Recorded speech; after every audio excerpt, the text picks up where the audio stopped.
straight strong and my reign stay long and my fame stay on. Man, I'm so amazing. I'm an icon. I'm an icon. Push come to shove, I'ma end up on top. Chain straight strong and my reign stay long and my fame stay on. Man, I'm so amazing. I'm an icon. I'm an icon. I'm an icon.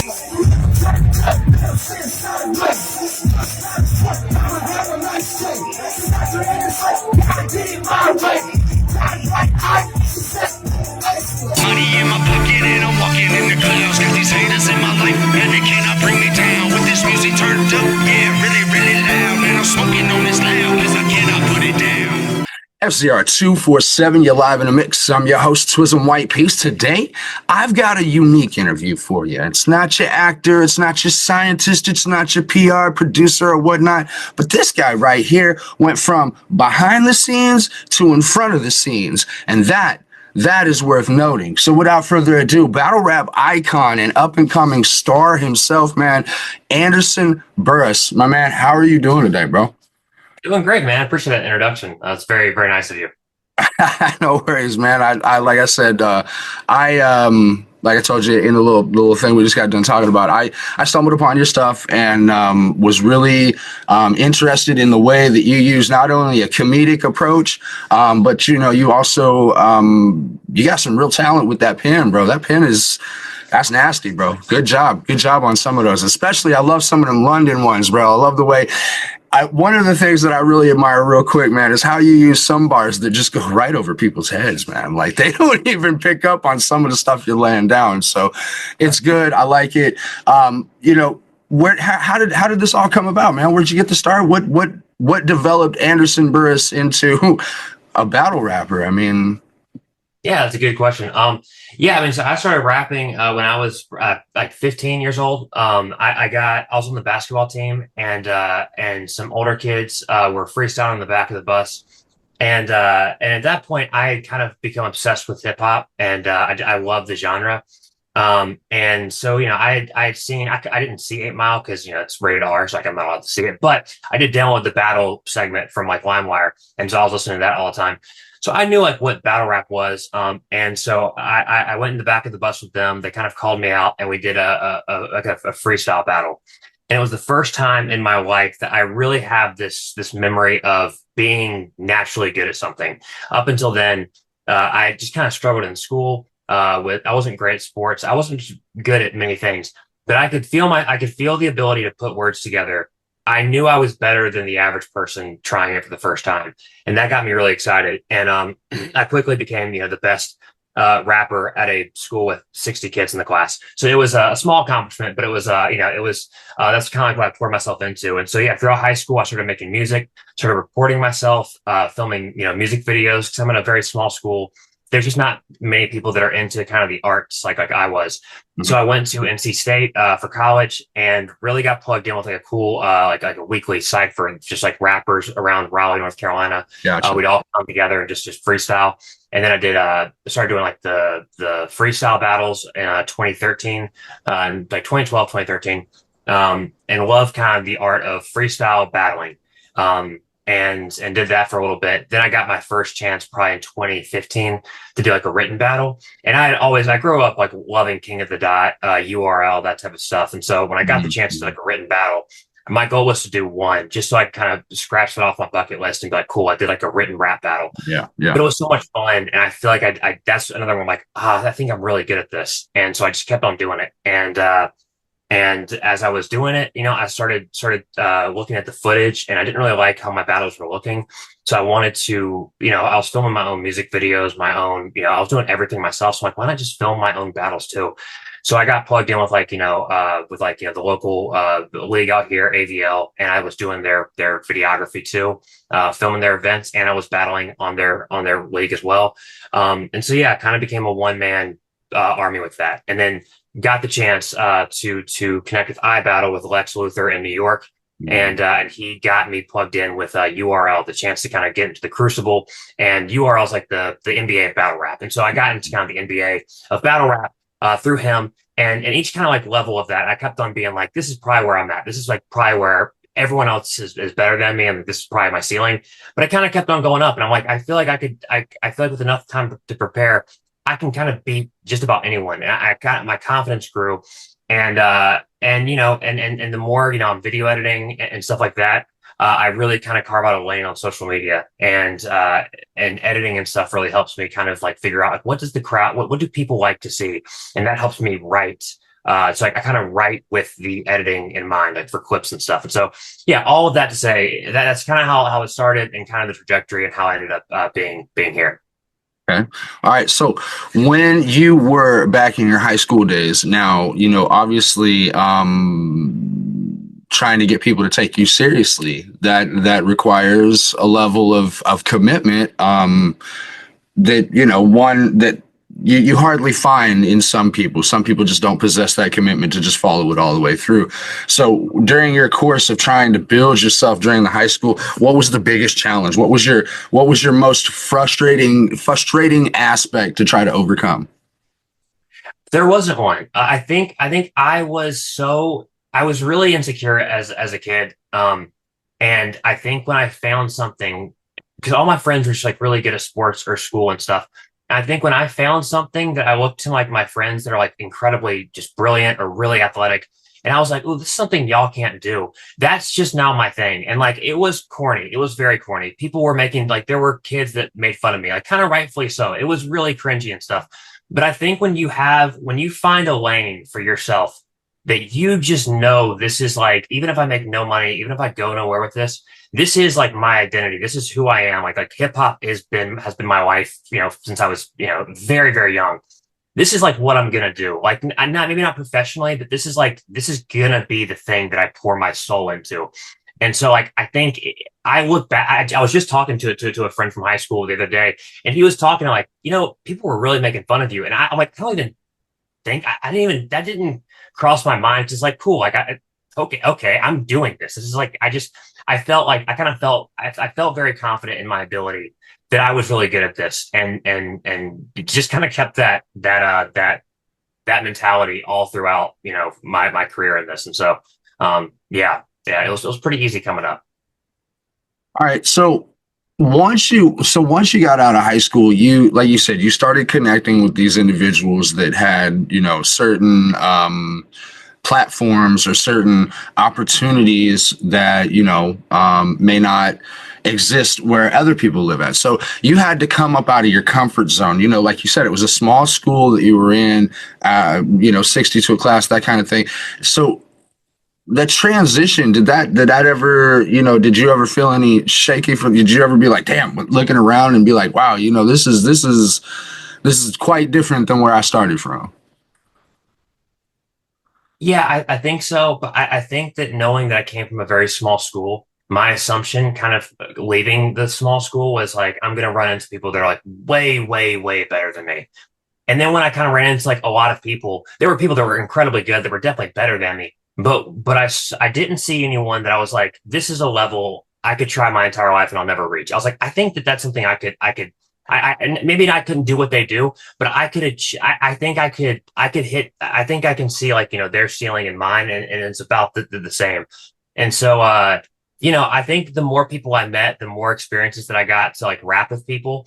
I think that I found that my strength was creativity. I could find ways to do something, whether it's performing a show, whether it's promoting something that no one else was really thinking of, and I could generally get it to work. And so I think, again, it's been something that I've been pretty confident in my ability to stand out. And, it just never really made me feel like I was ever doing the wrong thing. Right. Right.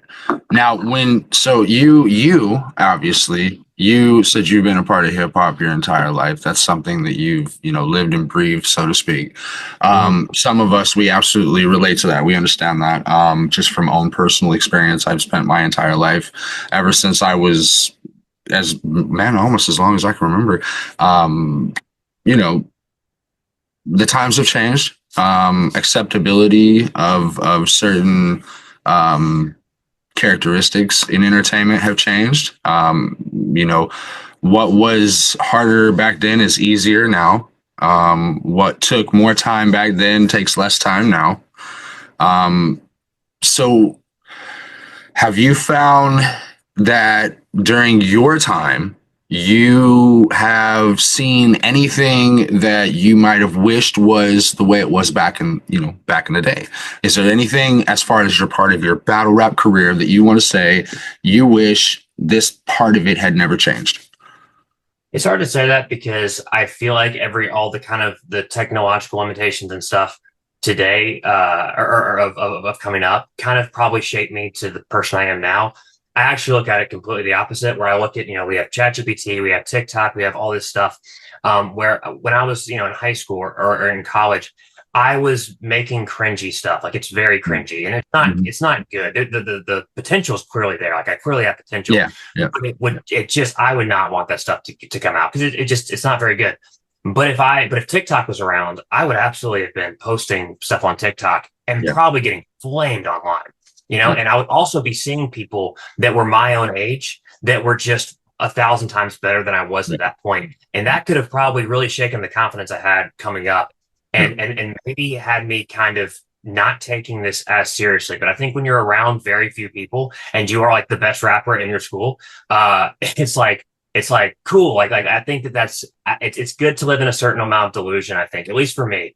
And so, and also you kind of hit all the technological things kind of at the right time. You're kind of an early adopter to Facebook, Instagram, TikTok, these things. And if I was coming up right now, if I was like in high school now, you see people with, 500,000 followers, and it's like, okay, cool. I'll never do that. Like, genuinely, like for the first, it's like 10, 13, probably 13 years of my rapping career, never once was like an algorithm a thing I thought about. I would spend months slaving over music videos and making the beat, writing and making it perfect and dropping it and getting 15 likes on Instagram and just never caring. Now, if I drop something and it doesn't do like 100,000 views, I'm like, oh, that was I beat myself up over it. And that's like not healthy. So I think it's really good to have the foundation of like, I'm doing this purely for the love of the art and like the expression and the algorithm, the followers, the money you make. It's all a good bonus, but it's never been for a second the reason I got into this. And so I think I'm very lucky with the timing that I came into this, I think. No. So I have to agree with you there on multiple levels, but one really specific level is the fact that, obviously I started, you probably see the gray hair, but I started back in the days when you had to, actually put yourself out there. You had to go to these shows. We were doing, I did like 100 shows in 1 year. You know what I mean? Like every week we're at one place and we're doing these side shows and things, traveling all over the place. So the exhaustion is there. The living in a bubble, so to speak, is there, because up until Facebook came out and up until, the birth of social media, so to speak, I thought I was one of the best out there. Like hands down, I would have put me against anybody at any time, anywhere, any place, because the talent was there, the image was there, the desire, the hunger. I mean, it was that raw package. But then when internet came around and you started having to use all these, like you said, algorithms and all that stuff, man, sometimes you teach yourself so much about one thing that trying to learn a whole nother thing is just like, you know what, man, I don't even want to waste my time on it. So it became a very daunting thing. It became a very frustrating thing to put out these songs. And so there was one brief period of my life where I was like, you know what, man, what am I even doing? Like, I'm out here like pouring my heart and soul out in these songs. I'm taking all this time to create and produce and this, that, and the other, and hardly getting literally hardly getting anything. And then you have these new ones that come out and they know how to use the TikToks. They know how to use the Instagrams. They know how to use all these, mobile editing devices and things like that. And so they create masterpieces in 1/10 of the time it takes for somebody like me or you maybe to put together something that we feel confident promoting, backing, standing behind. So yeah, that I totally agree with you on that. I think it was really it was a blow to self-confidence to go from the transition of no technological, no social to technological and social. Now, I will have to say that as we've progressed, obviously it's made it easier. It's made it more where you can reach more people. And so, if you know what you're doing and you know how to work the system, so to speak, you can work your own little niche. You know what I mean? You can get yourself into somewhere, like you said, being creative at this or being one good thing at that. You know what I mean? Like no offense, but your editing, bro, is just ridiculous, bro. Like you're good at that stuff, right? And that's not to take away from any other aspect of your game, but that is a defining characteristic that legitimizes what you're doing. Because when, somebody says, oh, well, I'm a battle rapper. I stand on stage in front of all these people, but they've got nothing to show. They ain't got nothing. I mean, it's like, well, okay, well, cool, right on. But then somebody comes out and they say, well, man, I'm out here doing my thing and check out this video, check out this video, check out this video. You're like, yeah, bro, that's where it's at. So yeah, it gives you a leverage, a leg to stand on, so to speak. And so, yeah, I commend you on that, really do. Now having this experience, it's elevated you certainly, and there's no denying that. But first and foremost, the one thing that has elevated you is that nasty ass pen, bro. Like I mean, I got bars, bro. I got bars. I got nasty bars, but they're different. I got different bars. I got, different style, different persuasion, different mindset, different viewpoint. So I'm curious as to where you get some of these things that, I mean, I wish I could go back. Oh, Solo was a great, like that Rubik's Cube moment was literally hands down probably one of the best prop displays of a bar that I've ever seen, hands down, other than what's his face zipping up the hoodie, standing over bro. There's, yeah, you know what I'm talking. Yeah. There's a couple of, or when they did when he dropped the change on the ground, like the bullet shells, like that. There's been some moments where you're like, wow, great prop. That Rubik's Cube, congratulations. Danny Myers, is that his name? Danny Myers? Was it Danny Myers?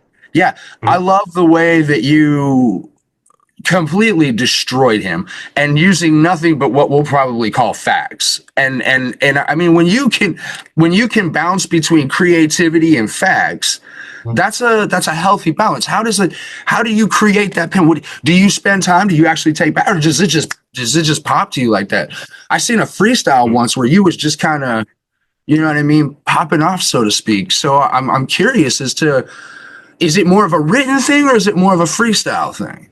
Oh, I mean, it's definitely written. I think, if I could come up with, when I battled O Solo, I mean, I rhymed, Disney Channel show, Indiana Jones, Kiss Me Through the Phone, like 1,000, like if I could do that on the spot, I'd be making an album every day. And so, it's so for stuff like that, I think it is, the big secret for me was, really treating it like a 9-to-5 job, where if I have a battle coming up, I will take, at least 2 hours every single day, and I will go into my other room and I will stand up, and I'll put my laptop on the counter, and I will stand there for about 2 hours and just try to write. And I have, a pretty rigorous process of just sitting there. If nothing comes to me, that's still progress, because I just, I got all the non-ideas out of the way. Mm-hmm. And I just treat it like a real serious job, because I mean, it's starting to pay like a job, and it's really taking off. And I think that the more serious I take it, I see a lot of my peers in battle rap, they don't do, like, no one really does that. They'll, almost everyone will wait until, very, very late in the game, and they'll start writing, and they'll kind of come. I'm writing so much stuff, scrapping it, running it by people, revising it over and over again, because I want this stuff to be as good as it possibly can. I don't want to leave a battle feeling like, I wish I'd spent a couple more hours refining that. And so, I appreciate the kind words. I think it's I always try to be talent and hard work and meeting together. Mm-hmm. I think you have to have both. If you want to be really good, I mean, there's definitely people that are amazing. They're better than me. Don't really try that hard, but I don't have that luxury. So I really do have to really try to. I want people to, when they see my battles, to go, wow, this is an insane amount of like intricate writing, and I really want to. I don't have the greatest rapping voice, the stage presence, and all that stuff, but I can make up for it in really good working ethic, which is creativity, or just the way the pack. Yeah, no, and see, okay, and look, You say you don't have stage presence, but I disagree with that. In music, there's something called cadence, right? And cadence is, or inflection. These are different words to express a certain presence that you bring to it. And believe it or not, man, you got a hell of a presence. So I wouldn't shortchange the stage presence. You got that down too. Again, though, it's all been a work in progress. You probably will agree to that. So tell us about Anderson Burrus as, the side. What does he do on the side? What does he do for fun? What is it that keeps him not becoming a dull boy? You know what I mean? Like all work, no play. You know what I mean? That kind of thing. Yeah. Again, I don't look at battle rap as like a job. It's such a fun thing to do. So like that is like my hobby. But I also, I love. I think it's important for me to stay in shape. I box, several times a week. I do love, I do love Rubik's cubes and stuff. I love watching horror movies. I love, I try to be social. I try to get out a lot. So I try to have a pretty well balanced thing of a hobby that keeps me creative, which is battle rap, a hobby that makes me money, which also is battle rap, but one that keeps me in shape, which is like boxing. I try to be pretty well rounded, and I also find that just selfishly, the more I'm out and I'm being social, the more it can kind of help me think of bars. I think if I just stay inside all day every day, then it's harder for me to write. So I think I try my best to get out there and just try to be social and stuff.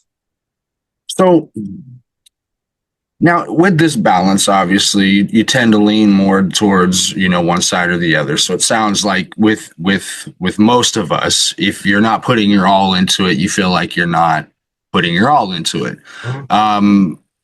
As for me, my biggest thing is I just love, I've come to realize that there are levels. There's platforms. You've got to work to get to the next level, to get to the next level, to get to the next level. And a lot of people look at other people's levels and they say, well, you're there and how, this, that, and the other. And it's amazing. It must be nice, but they don't see the struggle. They don't see the work and so on and so forth. So, you're coming up through this game. You've got a lot going on. Your potential is above and beyond. The sky's the limit for you right now. And I'm telling you this. I know this for a fact. Sharon's got nothing on you. Like we've got multiple people who I could bring to the table that would effectively put you as probably top one or two, maybe even top one or two or three. And so that's commendable because you have your fan base talking, you have your fan base generating. If you go back and look at some of the comments on YouTube, I read a lot of people who firmly believe, hands down, you've never lost a battle. I'm almost a believer that I haven't quite seen every battle, but every one that I have seen that I've gone through and scrolled through and took the time to look at and pay attention to, bro, you won hands down. So, I mean, that's, wow, good job. My thing is though that, where do you want to be? Where's the limit for what's the pinnacle? What's the top? What's the what for you on that? I really don't know. I need to have a better answer for that, but that's one thing I'm trying to figure out myself because again, like 2 years ago, I would have never thought that that I've kind of made this much of a lane for myself. I was on URL and then, I won every battle. I felt like I did everything right. And then they just kind of stopped calling me. And so that was tough for me because I was like, man, I guess I'm just not good enough for the NBA battle rap. But then I just kind of kept doing it. And that's where my social media stuff kind of really started taking off. And I kind of had the light bulb moment of like, oh, being on URL, like in the biggest league isn't necessarily, it used to like coming up. That was the end goal. But now I'm like, oh yeah, I guess behind it, they do most of their stuff through like an app and stuff, which is great. It allows them to pay their artists a lot and stuff. It's awesome. But I think that I'm kind of carving a new lane of like, I don't know if it would make any sense for me to go on like URL or something that's like, that's behind a paywall, because I have a much bigger fan base than I think most battle rappers. And so like, yeah, YouTube and stuff, and forming my own channel. I think I'm very glad I made that kind of a business decision. To almost every battle I do, I'm gonna find a way to negotiate to get the battle to drop on my channel. And I'll take, pay cuts or whatever it takes to own the footage, so I can kind of create a brand identity for that. And not just, yeah. And then everything that it's easier for me to promote it, because then I know, like, I live and die by the success of the video. Like, if I don't get paid a lot for the battle and I get to own the battle itself, then I know it's up to me to make money on this. But if I get paid like a decent amount and I don't get to own the battle, then it's like, all right, there's no financial incentive for me to really make these clips as good as they can and to constantly promote it, because it's like, I'm not gonna get paid for it. So yeah, sorry, to answer your question, I think that the goal is my ideal that I'm working on right now is to secure sponsorships. And if I can get, a number of really good sponsors behind me to like, every time I battle, I have 5 or 6 sponsors to shout out. And can really make like some pretty good money on top of like owning the footage and stuff, then it becomes a much more viable business structure, and it becomes something that could really turn into a really legitimate second job that would just allow me to do this more and to, I don't know, see where it goes. Because again, if you asked me this question 2 years ago, I would just say, just keep on battling and see what happens. And it's worked out pretty well for me. And so like, if I could just make like a really decent job with this, it's all about longevity for me. I really would like to keep doing this until it is so cringy that you really need to stop, or I just don't enjoy it anymore and find something else that I really enjoy. But like I said, hip hop has been my entire life, so it's going to be an identity crisis when I have to hang it up. But I think I don't know. I think I'm looking forward to where I'm able to take this in the next year or so. Okay. Fair enough. I like that answer. Now, I noticed you put out a thing, it was like a week ago or something. This says work with Anderson Burrus. What is that about? Yeah.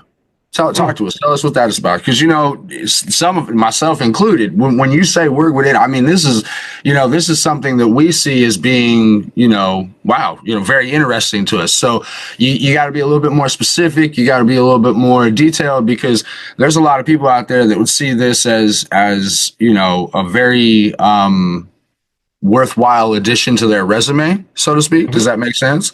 Yeah. So please explain that, because there's some of us that are curious about that. Yeah, I did not know it would. I've gotten a lot of requests, way too many for me to go through, and so I wasn't expecting that at all. I was shocked when the first email hit, and then it kept going. So the idea is just that I get a lot of views on social media, and I'm like, yeah, I probably should be putting some sponsors behind this and getting paid by companies so that I can, market for them. And I could, so the idea, the structure right now with battle rap is, so a lot of leagues will have like, an alcohol sponsor or a clothing sponsor before the battle. They'll shout out the sponsor, and the sponsor will pay them and help kind of pay for the event to happen. So my thought is, well, if I have a bigger, following than any of these leagues, then I should, if it can help sustain a business where like you're putting on an entire event, well, then how much money are we talking about there? Like I could make, decent amount of money, if I'm the only one that's doing this. And so I think that it's more of just I want to work with brands that align with kind of like, my image and kind of the battle rap culture, but stuff that I think that would be good to just, I don't know, to generate more revenue, and also kind of just open up the battle rap world as a really viable, like, we have a diehard audience that I think is really worth advertising to. And so I think that working with like the right brands, whether it is shouting them out before a battle or, putting their logo in like the shorts that I make, or, I guess doing customized videos for them. I want to be careful with that, because I just don't want my, 9-to-5 job to be dissing, car dealerships and stuff, because I think it'd be fun, but I also just don't want to be like, I don't know.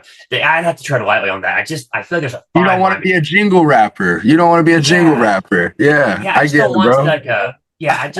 Again, it depends on how much it pays. If it pays like really well, then yeah, sure, like whatever. Like that's really fun. but I want it to make sense. I just don't want battle rap to ever feel like a real grueling job. Yeah. And so I want to find kind of the balance there. And so, yeah, I should have had a better game plan before I put the video out, but I was just kind of like, yeah, let's do this and see if it was more of a temperature check. And yeah, so people really want to work with me, which is so flattering and really awesome. And so, Yeah. right now the steps I'm doing is working out a business plan and figuring out, like, the tier list, the price points and stuff, and Right. figuring out how to work that out. So my question that would lead into my next question. Do you collaborate with other artists? Do you collaborate with other content creators? What is the pricing? What is the details? Because, again, some of us, myself included, would look at this as something that they would say, yeah, I would love to do that. You know what I mean? Just a real quick side note that I did this thing earlier this year that was completely outside of my realm. I collaborated with a EDM house artist, but she's older, like she's an older artist. And so the collaboration ended up winning us awards. Like we ended up winning Song of the Year, like Independent Song of the Year. So I myself, I never stopped thinking what's behind the next door, because had I never opened that door and I never walked through that, I would have never won another award. So when you say things like that, people like me would see that as an opportunity to add a notch on our resume. Someone like you has to be careful, because you can't just associate with everybody. Like you said, it has to align with your brand, it has to align with your image.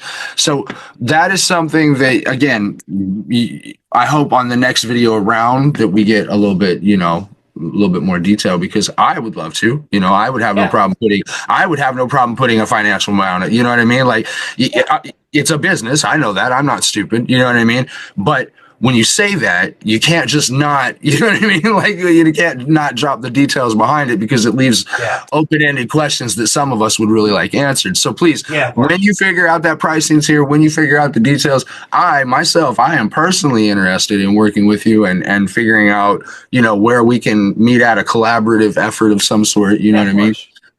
But on a side note, away from all of that, I bet that demand was so overwhelming. How many emails did you get? I got to know. Just I have not even checked yet. I mean, it's just not like, it's not like my phone's blowing up, but I mean, it's probably a good like 30 or 40, just from that, within the first like 2 days. And so that's, it's for having, and these are all just like business pitches and stuff. And so, it's more so that the time it's going to take to go through each one of these, vet the company, and then figure out, okay, well, what's their budget?